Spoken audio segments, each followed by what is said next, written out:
Joined here today with Maya. My name is Nick. If you want to find me on social and shout at me, my last name is my handle and basically everything. That's the benefit of having a very unique name. So the session today is going to be what I call the mixed grill of Cisco Wireless. You go to a restaurant, you don't really know what you want. You go for the mixed grill. You get a bit of chicken, some lamb, some beef. So we're going to be talking about Wi-Fi 7, a little bit about the technology, a lot about our new hardware, a lot about our kind of unified approach, and then later on have other presenters talk about other aspects that are not directly Wi-Fi 7, but some of the things we're doing in AI, locationing, and a new kind of special project that Dave will be talking about that I'm very excited about. So let's jump right in. Oh yes, first, the perfect Christmas gift. If you want to impress all your family with 11 BE knowledge, 4 of our esteemed colleagues published a book on Wi-Fi 7. It is great. I've read, I'm going to say about half of it, but it has all the juicy details, all the frames and the bits and the bytes. And if you really want to go deep, highly recommend this book. They're also really nice people and they do sometimes take questions. So this has been great. I would highly recommend it for everybody. Anyways, so I was looking at our old mobility field day slides. And about a year ago, I showed this kind of Wi-Fi trifecta of readiness. I think it's pretty neat, but every time we talk about a new Wi-Fi standard or a new generation, we always get the question, so are we ready? Is Wi-Fi 7 here? And Troy probably has one opinion and Mark has a different one. And we like to evaluate it by looking at these 3 angles. And this model is kind of stuck on and we've been using it ever since. So what we're going to do today is revisit this model and talk about Wi-Fi 7 today. We're going to talk about a little bit about regulatory and specs. Hey, good thing. 802 accepted 11BE. We're good. The final kind of approval of the formal IEEE spec is in. We have Wi-Fi 7. So when we look at kind of the red part of Wi-Fi 7, we're good. Clients we're going to talk about today, and of course we're going to talk about the infrastructure hardware. So keep this model in mind. And another thing we did about a year ago is we started talking about, so how ready are we actually? And back in November last year, stated that consumer Wi-Fi, I was just getting started, right? Yeah, there was a few clients, there was a few operating systems that supported it. And enterprise Wi-Fi 7 back then, well, it was kind of off the scale. Now, I'm going to kind of jump ahead of curve a little bit. Here's what I would argue today. Consumer Wi-Fi, we're kind of past that chasm of early adopters, visionaries. What's my data point for this? Very, very simple. Go to bestbuy.com. Search for Wi-Fi 6E, go to bestbuy.com, search for Wi-Fi 7. There's double as many Wi-Fi 7 products now being sold than 6E, right? The consumer kind of hardware guys started phasing out their 6E stuff. There's probably going to be a Black Friday sale and that's it. All the consumer stuff is now Wi-Fi 7. So we've kind of passed the early adopter stage for consumer. Of course, we like enterprise Wi-Fi. Enterprise Wi-Fi is now kind of right at the edge of readiness. We'll talk you through the details. But this is where we stand as of today. And of course, 6 gig Wi-Fi is already kind of well adopted, right? Cool. Yes, we have Wi-Fi 7 hardware to talk about. Really excited. So let's jump right into it. There are 3 things you'll see us talk about a lot when we talk Cisco Wi-Fi 7. And the first one is kind of our simplified product. We have fully combined Meraki hardware, Catalyst hardware, Winboo hardware. No, there's just now one AP that automatically figures out what mode it should be in. For those of you Cisco folks out there, there's no more regulatory domains anywhere. So if you're, say, in Canada and you're being tired of having -A APs in Canada and you have sites in the US, we've gotten rid of that. We've also unified our licensing. Now, I'm not going to come to an MFD session and talk about licensing, because I know you probably don't want to hear about licensing. But what I will say is we've drastically simplified it. There's now one license, irrespective if you're running it on a controller or in the cloud. You can move between the 2 modes. There's one license. This has been something that's taken a lot of hard work. We're extremely proud of where we've come. But at the end of the day, it just means, hey, if you're a Cisco customer, it doesn't matter how you want to run your network. There's just kind of one license to buy. Okay, let me ask the question, Nick. With that licensing, with the way that you do Catalyst licensing, the way that you do Meraki licensing, has anything changed with regards to that? Because now if I don't continue the license the same way I would with Meraki, does my equipment become usable or unusable after that, or can it swap back over to a mode where I can continue to use it with a Catalyst like a 9800 or something in lieu of paying that Meraki licensing? So I'm not going to go into all the like nitty gritties, and it's a great question. I'm sure we're going to do like an in-depth 1 hour, here's what you need to know. I think the core thing is we won't make your network stop working, right? We know these are in critical places, hospitals, whatever. The network just doesn't stop working, right? There's all the grace periods, there's all the good stuff in there you would expect from an enterprise network, right? So we're not in the business of making people's network stop. Well, what I mean is Cisco Catalyst now following the same licensing model that Meraki has been following? That's the question. I'd say it's not a yes or no question. Like I would be happy to say yes or no. It's the same license you buy. How it gets applied on an on-prem versus a cloud, the enforcement, all that is still a little different because, hey, if you're in an air-gapped environment in a hospital, maybe, there are different requirements and also different things, the way we can reach out. How do you re-enable it, right? Today in a Meraki network, should you be over your license and it's super critical, you call in support and say, hey, I'm purchasing my new licenses. My network needs to, I need access to configure my network. You can do that today. We can't really do that on on-prem installation. So there are some nuances there, Drew. Okay, and then the last, sorry, I don't want to hammer this point too much, but this is a super important point, I feel, because I made a comment about it and I got a lot of messages asking me, yes, please ask that question. If I'm running it in Meraki mode and I'm using Meraki dashboard to administrate whatever it is on the AP, and then that license runs out, can I then use that same AP in Catalyst mode on a Catalyst 9800, for example? So like if I don't want to renew the Meraki component of it, if I just want to use it on-prem afterwards, do I have the capability to do that? So it's one license and renewals on that one license are the same, right? So you can move the hardware, but yeah, you still need a license, right? Okay. Which is the same today. It's just made easier because it's the same kind of renewal. Okay, thanks, man. Cool. And I wish I had like an hour to go into all the nitty gritties, and I would, honestly, when I said we're going to talk about licensing, I thought people were like, no, we don't want to talk about licensing, right? Well, that's, elephant in the room, man. Like honestly, it's you know me, I love both the products. I think that they're great products, but I just, it's that contention of, well, what if I don't pay that licensing fee? Then what happens to my hardware afterwards? Is it e-waste at that point? And then what do I do if I want to do an upgrade? I want to continue to have that stuff work. Do I have to continually pay that licensing fee through that upgrade cycle? So that's the root of the question. I appreciate you answering. Thank you. No, of course. And we'll be putting out some videos as well, like quick explainers, what happens, what ifs, right? All that good stuff. So apart from licensing, which interesting, not got a question here. The second thing you'll see us talk about is resilient wireless. Look forward to Dave's session. We're doing some really cool stuff. Now, yes, Wi-Fi 7 has MLO, and that does give some resilience, but there are other ways to give resilient wireless, and we're doing this with our Wi-Fi 7 APs. And then, of course, with all the smart spaces, right? Our integration with Cisco Spaces, we've added radios in these new Wi-Fi 7 APs that enhance location. Yes, we've added UWB. Some of you might have seen it on the data sheet. Dave is going to give a quick primer on that, but that is in our new APs.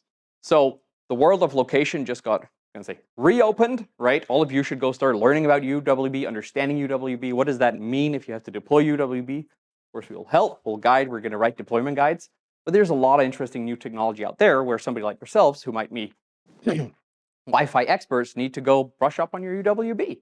And I can tell you there's a lot of old information out there. So I'm going to gloss over this, but the short version is we've taken nothing out of our APs. All of the good stuff you know from our 60 APs, be it the IoT radio for Bluetooth or door locks, still there. We still have dual ports on our most premium tier APs. We still have capabilities to host containers on the APs. Why do I say this? Well, when we present our new APs, we talk about all the new good stuff. And some people have been asking me, so does that mean you remove things? No, of course not. We know our customers rely on a lot of these features to run their network, so we haven't removed anything, right? We still have the USB port, 9 watts of power delivery, all that good stuff is still there. But what do we announce? What are the new APs? What do they look like and what's in there? I'm going to send these around because, yes, I have them. First of all, they are beautiful. Massive shout out to the team who made these. Troy, if you want to see with your hands, you can send it around. So we introduced 3 new APs. You'll see they're all CW, Cisco Wireless. 91 is kind of what we call our APs. And, well, yeah, the 7 because they're Wi-Fi 7. So the 9176I and D is kind of our high-tier performant AP. It has 3 radios, 3 bands, right? And you'll see something new this time around for us. You can run this in dual 5 plus 6 mode. So if you have a network where you don't need 2.4 gigahertz, you can actually turn that off and turn it into a 5 gig radio. Now, why do you want to do this? Well, some need the extra capacity. Some might want to slice their frequency and dedicate some channels and some SSIDs to certain devices. Or they might want to do what Dave's going to talk about. As I mentioned, UWB across the board in these APs. We still have the D model, so the integrated directional antenna. We kind of revolutionized that with 6E. The rules still apply. You can't really use external antenna connectors without an AFC.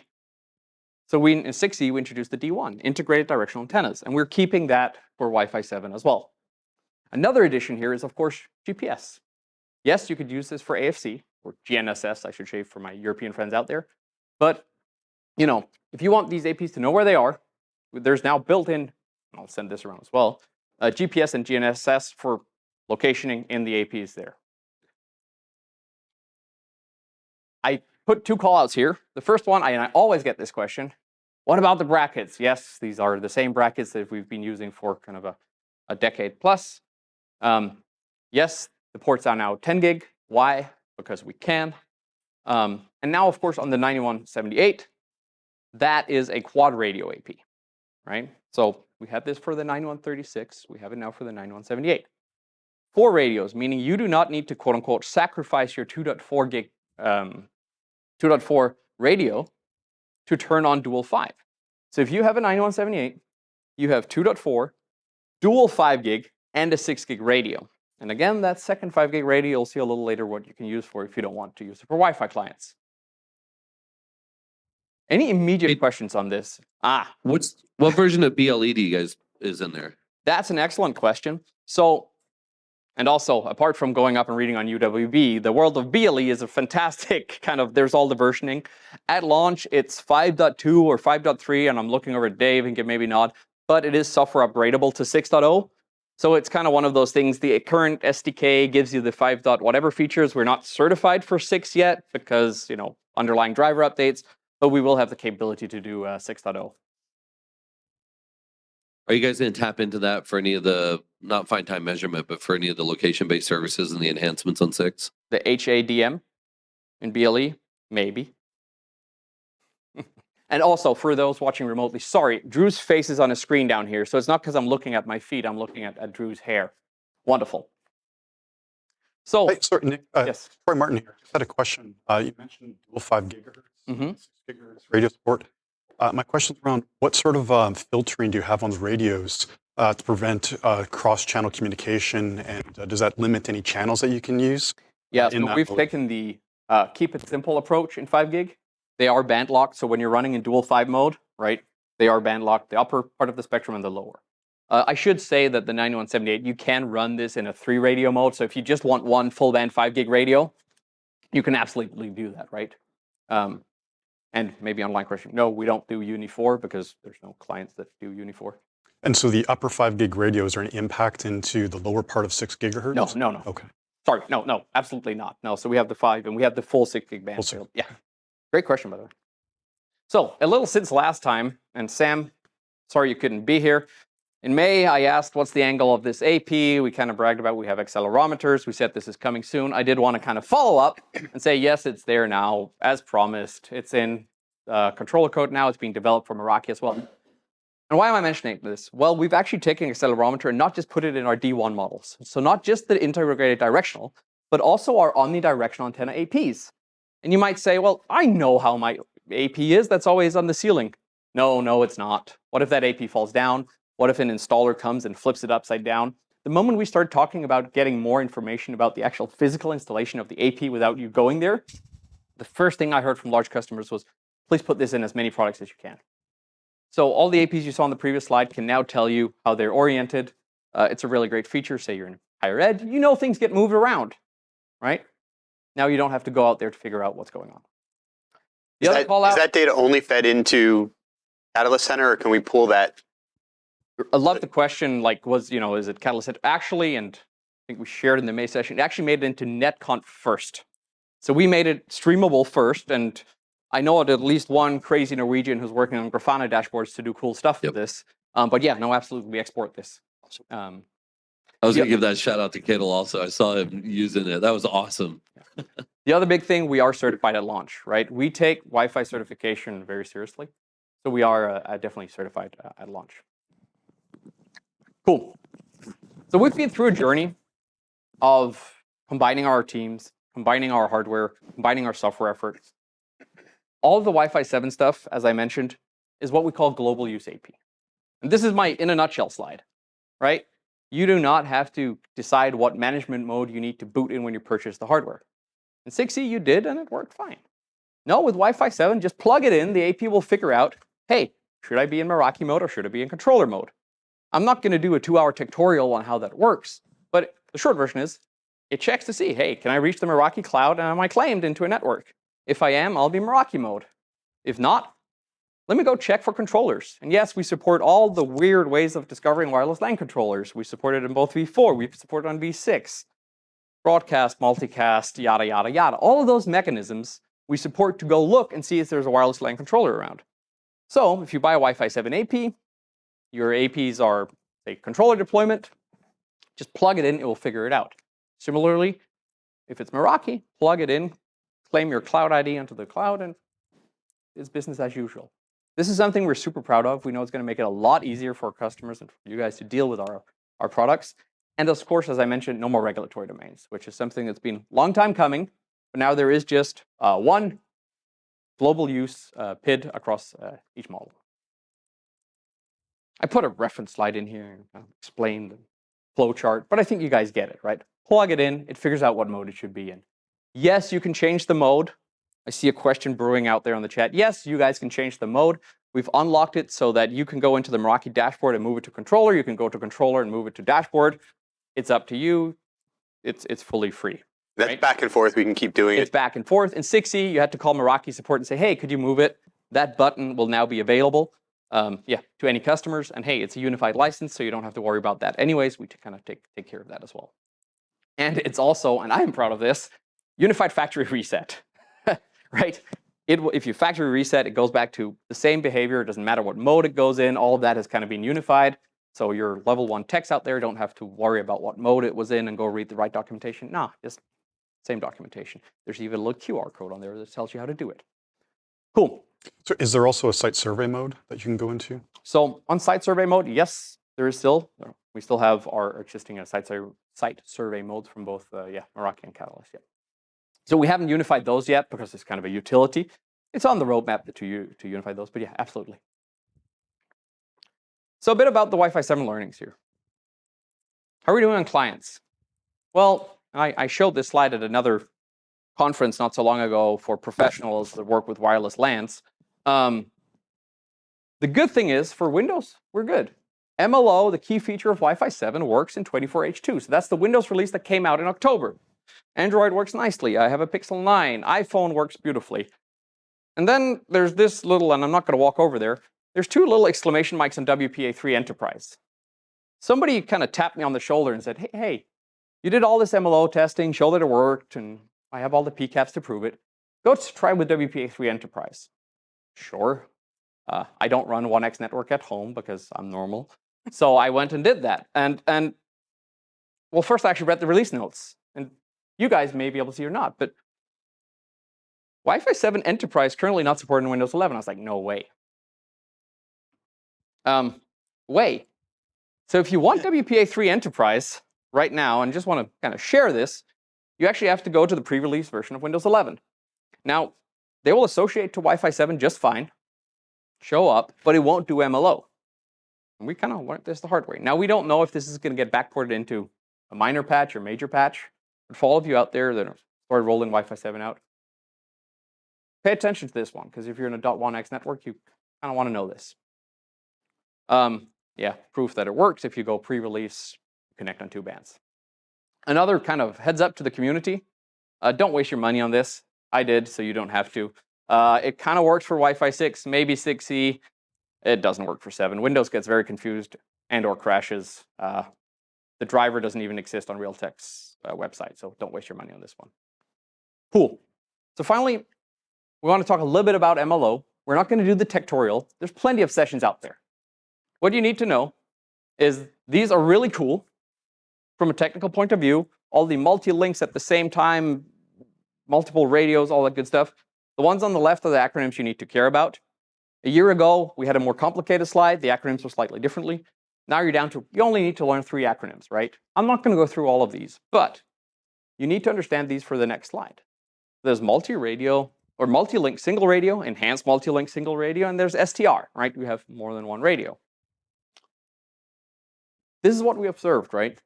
The client's Intel, we've known for a while, is EMLSR. So single radio, enhanced multi-link single radio. Qualcomm, iPhone, Samsung all behave kind of similarly. They have multiple radios, so really good MLO clients, but they don't do EMLSR. They only do MLSR. And Pixel 9, tried it last night. It actually does all of these. If you want to know how we observed this, and this is a bit of shameless self-promotion, did a session a few weeks ago on what frames to look like, what bits and bytes. I think Mr. 500 was there as well in the audience. Go watch this if you want to understand the deep, how do we observe this, right? It's a long talk about what to look like and look for in Wireshark. But I do want to give one call out. How the heck did I capture this? Well, I used intelligent packet capture on the Meraki dashboard. And last night, I literally had 5 minutes where I had to go to bed. I was like, okay, let's see what this Pixel 9 does. I didn't have the data, just got the device. Fire up Meraki dashboard, and gentlemen later will show how easy this is. Intelligent packet capture start, associate on Wi-Fi 7, boom. Frames are in the dashboard, I can start analyzing. It's like a 3-minute thing. And I really wanted to emphasize how easy this is, because for all of us who live up knowing what Wi-Fi does, this is an incredible tool. Cool. Now, I'm going to hand over to Amaya, and we're going to look at some real-world deployments. All right. Cool. Thanks, Nick, for all the updates in terms of what we have, what we know so far about Wi-Fi 7. Now, we want to dive into a little bit into what the real world looks like. What are the networks we see today? What are the configuration changes that are going to come? And I'm going to start with security. The reason I started with security is just last week, one of the email accounts that I used, it asked me to, I tried to log in and it asked me to reset my password. And there are so stringent conditions to set that password now. It has to be 12 characters long. It has to have special characters, whatnot. And now the policy is changing where I have to reset that password every 6 months. The reason? We are moving in the digital age. We want to make sure security is top of mind. And that's exactly what Wi-Fi 7 brings in as well. Like we all know from a standard perspective, these are the top 3 items that come to mind. Like whenever you're talking about encryption on the wireless side, you're talking about AKMs, you're talking about cipher seeds, you're talking about beacon protection. And again, I'll jump a little bit into some of these items. But these are what are mandatory when you're looking at Wi-Fi 7. Now, let's look at some of the examples, right? Any network, we have an open SSID. You look at guest, you're probably looking at your school districts, universities, hospitality. Like even here right now, we are connected to the guest, like that's what we are connecting right now. So guest is always going to be there. You have your enterprise SSID, which is .1x. Again, different use cases, different scenario, and you're always going to have one personal SSID. This is maybe for your IoT devices, maybe for your behind the office devices that you're using. Appreciate key over here. Now, the reason I call these 3 SSIDs because these are the most common and why we are talking about these, right? So when you look at Wi-Fi 7, when you look at transitioning your network to Wi-Fi 7, there are some key challenges that are coming from a security perspective. And that's what I wanted to highlight here. Now, your open SSID essentially needs to transfer to OWWE because that's exactly what the Wi-Fi 7 spec calls out. Your enterprise need to move to either a WPA3 only or a WPA3 transition mode SSID, and so does your personal needs to move on those lines. Now, the idea here is to understand what are the requirements and how you're going to transition. I'll talk more on some of the examples and maybe just our own corp network, like what we saw. But the idea here is as you transition towards Wi-Fi 7, you need to start thinking on these lines, like how do my SSIDs map? What are my client capabilities? How do I figure that one out? So it's a slightly different scenario where with Wi-Fi 7, you need to make sure that all of these are taken care of.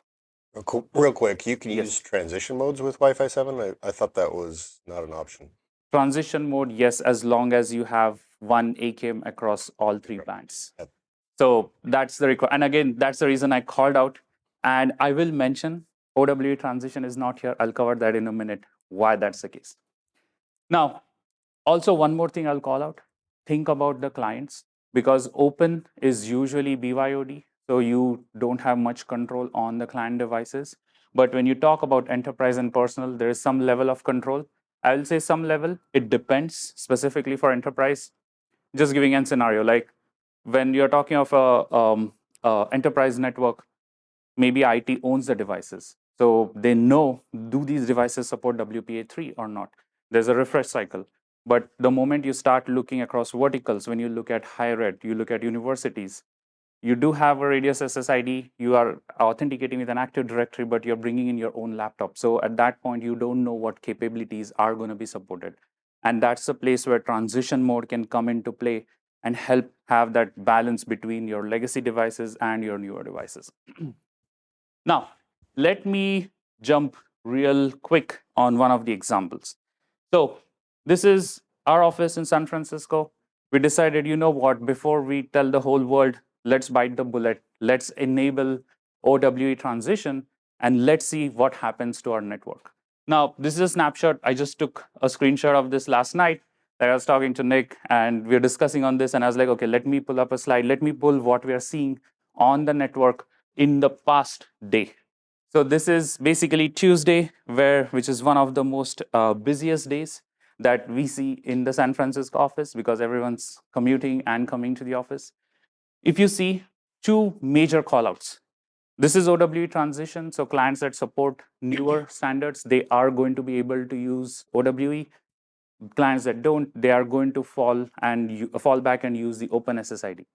Now, a couple of callouts. Does that mean that the client does not support OWWE? Probably yes.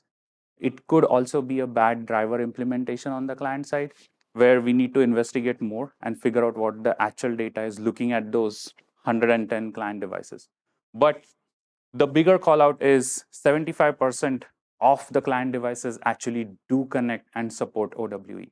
That was something that I was a little surprised with. I was expecting somewhere around 50% devices, because again, this is our enterprise network, our own building. We have a lot of legacy clients, a lot of WebEx boards just sitting there that are older, but we still keep them just to make sure we are able to test connectivity, we are able to test certain metrics on these older devices. But still, I was surprised with that number. So the bigger action item that I see for network admins out there, right? You can try this. You can see what your network looks like, because this is not committing to OWWE, but still getting your foot in. So that way you understand how many clients are actually going to be supported when you enable this. Now, let's talk OWWE transition in particular. In my earlier slide, I called your .1x transition, I called your personal transition, but I did not call out OWWE transition. And let me talk a little bit on why. So OWWE, the way OWWE transition works is slightly different. As I mentioned, right? You have AKMs that has to be common, whereas OWWE transition, you have two different SSIDs, like a quick 30-second refresher. Open is the one that's broadcasting. OWWE is actually hidden. You have IEs that point to each other. And that's what essentially OWWE transition is. So client sees open, it discovers, oh, this is actually pointing to OWWE. If I support OWWE, I'm going to move to OWWE. But that's the limitation that comes with OWWE transition, because you are broadcasting open, which is something that is not allowed with 6 gigahertz.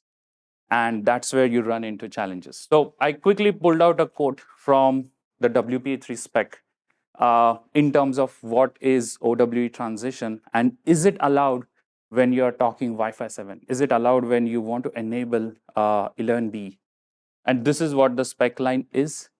Net, what it translates to, OWWE per the spec is not allowed from 6 gigahertz support perspective, and also from a Wi-Fi 7 standard perspective. Like, just wanted to give a quick call out there. Would we see certain implementations? Probably, but just looking at the spec here and calling out what we need to be prepared for. All right. So I will, now next one that I wanted to talk about is how are we going to enforce these securities? Because we talked about, hey, you need to have WPA3 or WPA3 transition or OWE. What happens if you don't have it? I have actually 3 scenarios. And the reason I call this out is there are options. That's what I wanted to mention. Like it is going to be not a very clean cut dry solution. We are going to transition slowly. And as we go through the phases, we are probably going to have more knobs, more flexibility for our customers, for the networks out there. So the first option that we can look at is you can disassociate client devices. What this implies is when you see an association coming, let's say on WPA2, with 11B request, you can send a disassociation because that is not allowed per the spec. So those are some of the things that could come. Again, bad driver behaviors, maybe maturity of the drivers. This is something that we had seen in the past with 11AX as well. So all of those could lead into those scenarios. So as you can see here, you have Wi-Fi 7 AP, Wi-Fi 7 client. The client sends a connection or BE, but since the SSID does not meet those requirements, from a security angle, you can actually go ahead and send a disassociation. Now, the second aspect that you can look here is for the AP perspective. If you don't meet the criteria, you can downshift the AP to operate as an 11AX AP. And I wanted to emphasize on this one is when we did Wi-Fi 6, we saw driver issues, and I think all vendors out there had options to disable 11AX. What that did is you're running your Wi-Fi 6 AP into a Wi-Fi 5 Wave 2 or 11AC mode, just so that you're able to connect your client devices. Now, again, when 6E came, we did not see this challenge because it was all 11AX.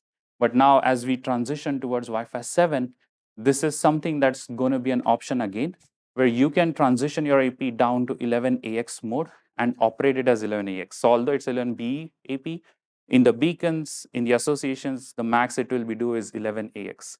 Again, if you don't meet those criteria, you don't want to commit to OWE at this point, you don't want to commit to WPA3, those are the options. And the third one that... Sorry, I just had one question about that. Does that mean that one client can downgrade the performance of that AP for everyone connecting to it? Or is that just AX for that one client? So that is going to be on an AP level in this scenario. The third option that I was going to mention about, you can do it at a per SSID level because you are broadcasting your capabilities on a SSID level, right? So you are either broadcasting 11AX as the max capability or 11B. Now, let's say if your client is actually 11AX only, the max that it supports, then you're fine. Even if you're broadcasting BE, the client is still going to associate on 11AX. So you don't need to pull everyone down just because you cannot, that client cannot do 11B. So the model in the middle, we're pulling everyone down? Pulling everyone down on the AP side just to make sure, again, this is if you don't want to commit to the SSID requirements that I just talked about. Like if you don't want to go to WPA3, you don't want to go to OWE, you have Wi-Fi 7 AP, what options do you have? Like you can downshift that AP completely, operate until the day comes when you're like, sure, I'm able to commit, I'm going to go OWE, and I'm going to go WPA3, and I'm going to enable 11B over there.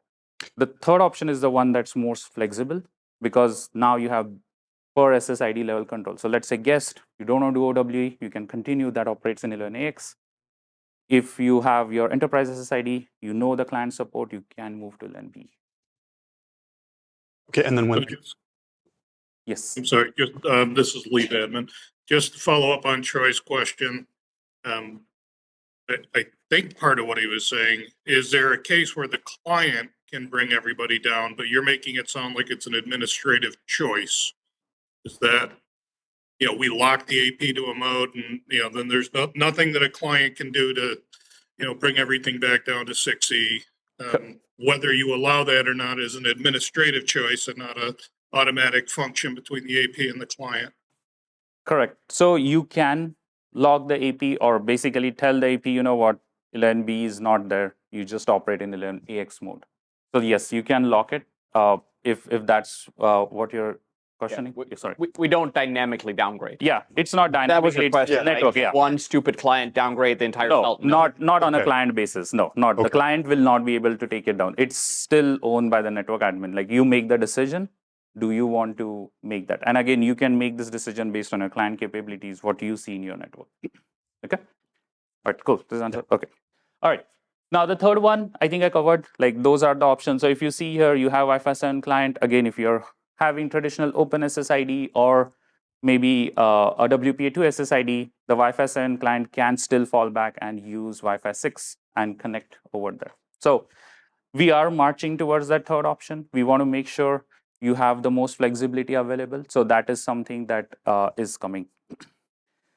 All right. Now, let's talk about another scenario, right? When you purchase your Wi-Fi 7 AP, you're probably not, like most networks might go full Wi-Fi 7. Some networks, or a pretty good percentage, I would say, is going to deploy in a mixed mode, where you have Wi-Fi 6, you have Wi-Fi 6E, and probably Wi-Fi 7 APs.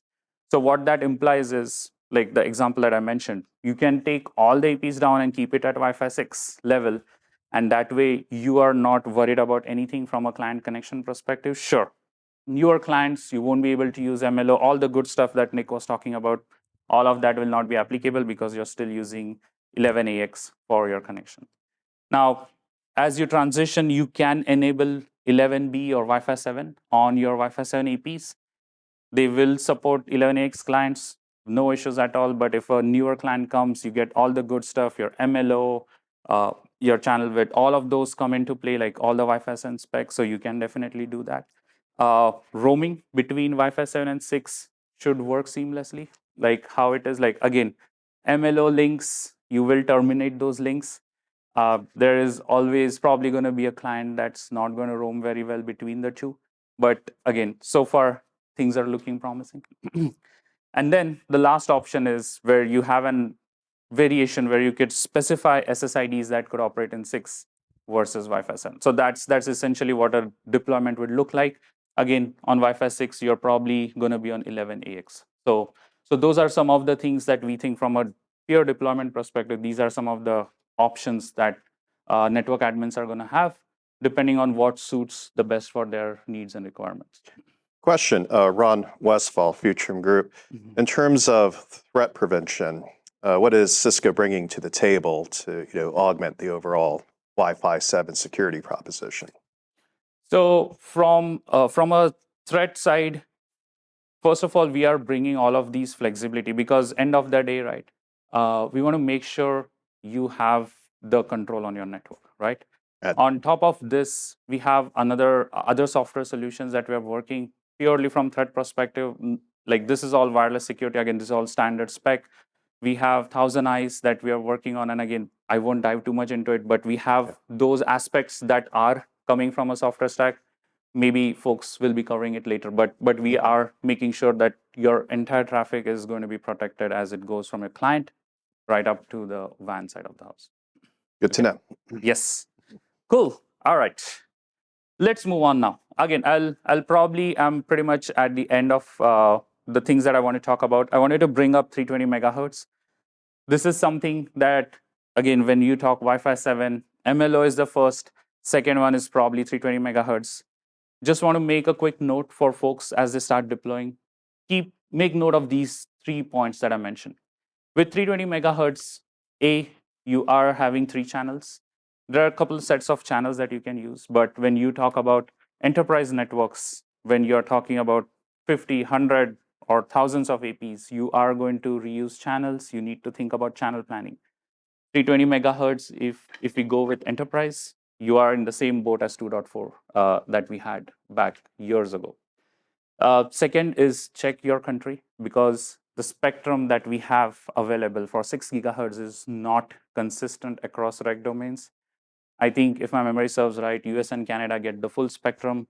Other reg domains have some limitations in terms of what. So it's going to probably limit how many channels you can use on 320. And then the last one is going to be client support. This is something that it's an evolving story that's happening right now, because you are seeing newer clients that are coming with Wi-Fi 7. Obviously, more channel width, more radios, you are looking at more battery consumption. So So there is going to be some driver bias that we potentially could see. So far, things are looking good, but just for folks to be aware, like as you look into the 320 megahertz space. To confirm on the Yes. channels per country, is that something that can be automated now, or does the administrator have to just have the knowledge? No, when so implementing? that is something that, like as Nick mentioned, right? Like we are going to have those, like depending on which country the EP is checking in, you're going to have those regulatory information pulled up, and you are going to see only those channels available. You are going to have an option to manually override, but again, that's for scenarios where you're acknowledging that this is a deployment site. All right. Last one I wanted to call out was preamble puncturing. Again, 30-second quick summary of what preamble puncturing. I think you folks already know this. You see, you're using 80 megahertz channel. You see a 20 megahertz interference, DFS hit.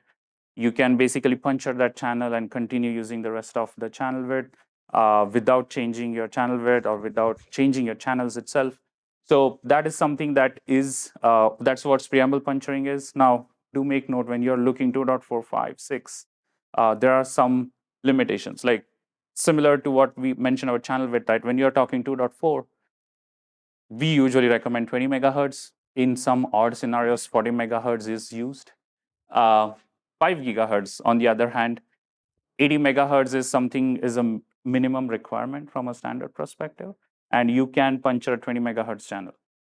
Again, usable, yes, you could see DFS hits, you could puncture those channels, but again, most enterprise networks or high density networks that we are seeing are using 20 or 40 megahertz in 5 gigahertz. There are very few that are actually using 80 megahertz. And then when you look at 6 gigahertz, yes, you have tons of spectrum there. Again, country regulatory domain dependent, but with 6 gigahertz, so far, I don't think there are a lot of known interferers or DFS channels that we are seeing. So again, the end of the day, folks need to make sure that they know what they're getting with Wi-Fi 7 and these features. So I will probably end with one note here real quick, is as you deploy Wi-Fi 7, start thinking about your clients, your encryptions, and some of these features that I talked about, because these are going to be critical. All right, with that, I'm going to hand it off to Dave, who's going to talk about UWB. I think you folks heard about the specs from Nicholas. We are going to work, and Dave will probably present more. So I'm going to give you a little bit of a primer on ultra wideband. It's new to a lot of us Wi-Fi geeks, and I'm going to point out some of the topics that you might want to dig more into on your own, give you a general overview of it. So we have dedicated hardware in our new Wi-Fi 7 APs, the 9178 and the 9176, as Nick mentioned. And we will be using that for all kinds of cool things that I'll get into. UWB is high frequency, short range. Our implementation of it on channel 9 is right around the 8 gigahertz mark, and it is a 500 megahertz bandwidth, so very wide, ultra wide channel. And that's how you get the accuracy of sub-meter. It is very battery efficient for tags, so it's a great medium to use for asset tags and battery powered devices that you want to track location accurately. And it enables all kinds of new use cases and makes existing use cases better, and I'll get into some of that here. So there are some standards for ultra wideband. There are two popular standards for communication, and they are FIRA and OWWE. There are some others, those are the leading ones. FIRA is a consortium that focuses on a lot of the basically mobile devices, proximity, access control, that kind of stuff, whereas OWWE is more on the industrial side. And they're very different. So FIRA is very opportunistic, and OWWE is very deterministic in the way that the devices access the medium. And depending on what you're doing, you may want to look at one or the other. Unfortunately, a lot of devices, most of the devices out there don't really adhere to any of these standards. They claim to, and some of them are close, but everybody seems to have their own unique spin on it, and it makes interoperability very difficult. So we're trying to promote getting things standardized, and hopefully we can have some more interoperability in the space. But right now, there's not a whole lot of compatibility between manufacturers and things like that. So quick question, Dave. Yeah. Yep. What is the market for those of us who aren't familiar? You know, how many devices are out there? What are they being used for? Just the 5-cent summary. Yeah, so they are used for lots of things. Manufacturing, some auto manufacturers use them on tool bins to track them where they are in the production line. They will be used for expensive or important tools, warehousing for tracking pallets, things like that, where you need accuracy that goes beyond typical RSSI-based either Wi-Fi or BLE. Selecting specific things on a rack in a warehouse, getting you close to it, that sort of thing. What we envision it being used for is kind of in a broad coverage zone. You'd use either BLE or Wi-Fi with FTM or RSSI to get you close to the thing. And then when you get close to the thing, you would transition to ultra wideband and get that sub-meter accuracy as you approach it. So right now, are there UWB tracking systems that Yes. the goal is to replace with the APs and integrate the single glass of pane, et cetera? There, excuse me, there are existing solutions. None of them operate inside of a Wi-Fi access point. So the goal is to bring this capability to customers that don't have those solutions or want to augment them or, I guess, replace them, come up with new use cases, that kind of thing. So Thanks. Dave, I know you all have also Lee's single glass of pain. Why is it that I've never heard that? I mean, you've got the good ones. So Dave, real quick, UWB, you know, when Apple introduced the U1 chipset on the iPhone 11, I think it was iPhone 11, and now they've moved on to U2. You all have always had a tremendous relationship with Apple, leveraging cross-vendor technology and the ability to communicate back and forth. Any insight, or is there anything planned on that? Are you guys just looking at this IoT space and the industrial space, or is there anything that we can expect leveraging the UWB U2 chipset inside the Apple iPhone for integration for location services and for spatial awareness and things like that? So there's nothing I can talk about at this time, but stay tuned. Okay, there's the answer. You guys appreciate it. So there's three primary operating modes that you will encounter as you look at a UWB, and there are kind of sub modes to a few of these, but I'll talk about the high level. You've got Uplink TDA, which is generally used for asset tags. It's you've got a battery powered device that blinks a frame or a beacon, and the infrastructure listens to it and determines its location based on the time difference of arrival of that signal at all the different APs or sensors or whatever it is. Then you've got downlink TDOA, which is the opposite of that, where the access points or the infrastructure sends the frames, and the device calculates its location relative to those based on the time difference of arrival. And lastly, there's two-way ranging, where both ends of the communication are involved in the exchange, and both ends can wind up with the calculated location result as well. And I'll talk about what we use that for here. So visually, this is what Uplink TDOA looks like. You can see the tag sending one ranging frame. Well, it's not one frame, but sending the uplink message and the infrastructure receiving it at different distances. Downlink, each access point or each device in the infrastructure would transmit a frame, and the client or the device would measure the difference. And two-way ranging, both are involved in the exchange. You can see they are both sending frames for this calculation. So the first thing we're using ultra wideband for is enhancing AP autolocate.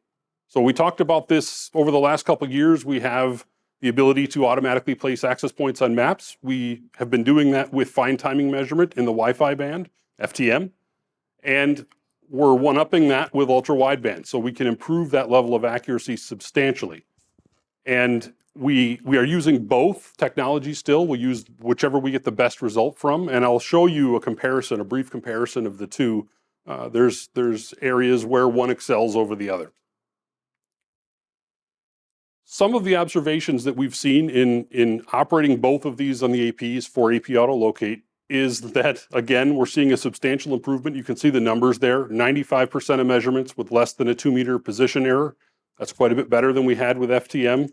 And I'll show you an example here, two examples, one line of sight, one non-line of sight. And I want to caveat this entire slide by saying we specifically chose these two use cases because FTM did not perform well for whatever reason with these two measurements between these APs. So don't expect this poor of results for FTM if you're looking at the numbers already.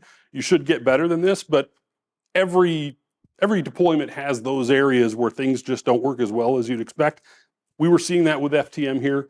We enabled UWB on these APs, and you can see the huge improvement. So the non-line of sight use case, we went from 3.2 meters of error to 0.6 meters of error.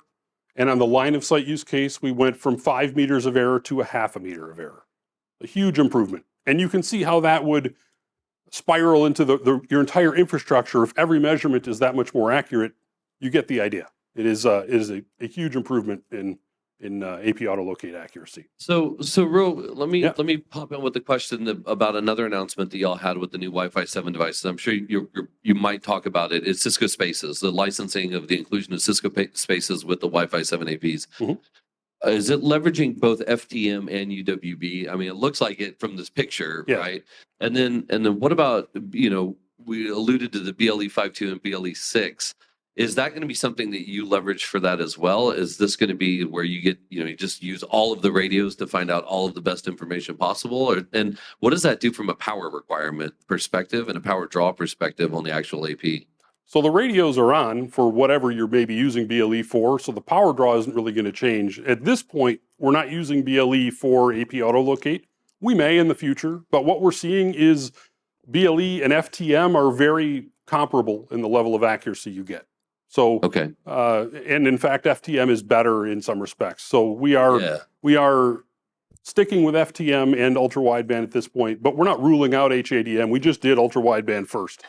And okay, and is that, and then with the Cisco's, and again, I don't want to drill too far in the licensing, but with the Cisco Spaces licensing, and people can look that up and what that means. But is it leveraging both of them, or yes? Am I going to have to license a different radio or a different technology or a different enterprise class license in order to take advantage of it? This is just Cisco Spaces includes UWB and FTM. Correct. Within part of that on the Wi-Fi 7 AP? Yes, one license gets you both pieces of functionality, and you will have no awareness as to the fact that they're both operating. I mean, you have to enable the radios if you want, but it just works. You don't have to say, I want to use UWB for AP autolocate. If it's there and it's enabled, it works, and you get results from it. So it's that simple. But this is just right now, and not to jump too far ahead, but this is just AP to AP locationing, what you're talking about. Correct. Client locationing is something separate. Will you talk about client locationing? Yeah. So my next slide is going beyond AP autolocate. Sorry. Thank you for the segue. Sure.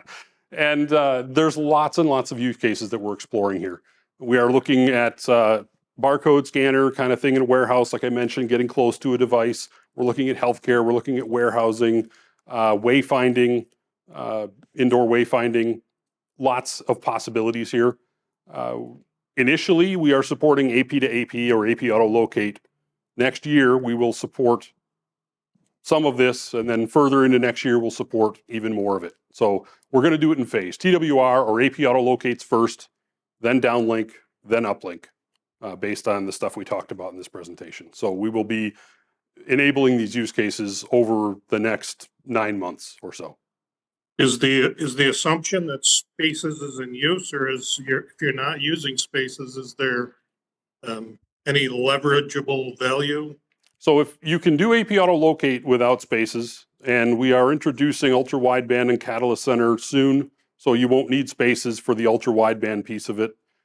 For most of the client location stuff, we're looking at Spaces. So everything you see here is really more of a Spaces thing, except that if you think of wayfinding,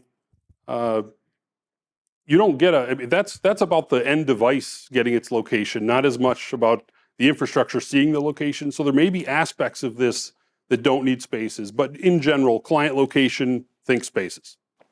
So telemetry from that is going to be able to be streamed out via API. Is that an expectation, or is that a given?